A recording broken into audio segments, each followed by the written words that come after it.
നൊയിമ്പ് കാലം 1-ാം വാരം ചൊവ്വ. തിരുവചനം: നിങ്ങൾ ഇപ്രകാരം പ്രാർത്ഥിക്കുവിൻ.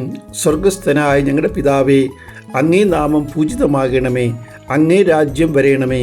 അങ്ങേ ഹിതം സ്വർഗത്തിലെ പോലെ ഭൂമിയിലും ആകണമേ. മത്തായിയുടെ സുവിശേഷം 6-ാം അധ്യായം 9-10 തിരുവചനങ്ങൾ.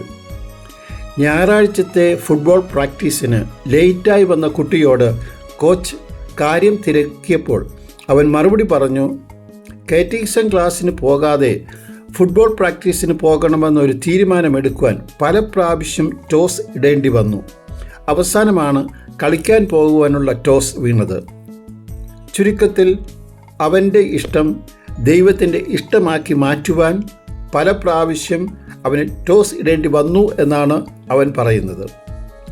നമ്മുടെ പ്രാർത്ഥനയിലും നമ്മുടെ ഇഷ്ടം ദൈവത്തിൻ്റെ ഇഷ്ടമാക്കി മാറ്റുവാനാണ് നാം ശ്രമിക്കുന്നത്. യേശു പഠിപ്പിച്ച പ്രാർത്ഥനയിൽ പ്രാധാന്യം എനിക്കല്ല, പ്രാധാന്യം ദൈവത്തിനാണ്. അതിനാലാണ് അങ്ങേ നാമം പൂജിതമാകണമേ, അങ്ങേ രാജ്യം വരയണമേ, അങ്ങേ ഹിതം സ്വർഗത്തിലെ പോലെ ഭൂമിയിലും ആകണമേ എന്ന് പ്രാർത്ഥിക്കുവാൻ യേശു നമ്മെ പഠിപ്പിച്ചത്. ഗത്സമനയിലും യേശു പ്രാർത്ഥിച്ചത്, ഈ പാനപാത്രം കടന്നു പോകണമേ, എന്നാൽ എൻ്റെ ഇഷ്ടമല്ല അങ്ങേ ഇഷ്ടം നിറവേറട്ടെ എന്നായിരുന്നു.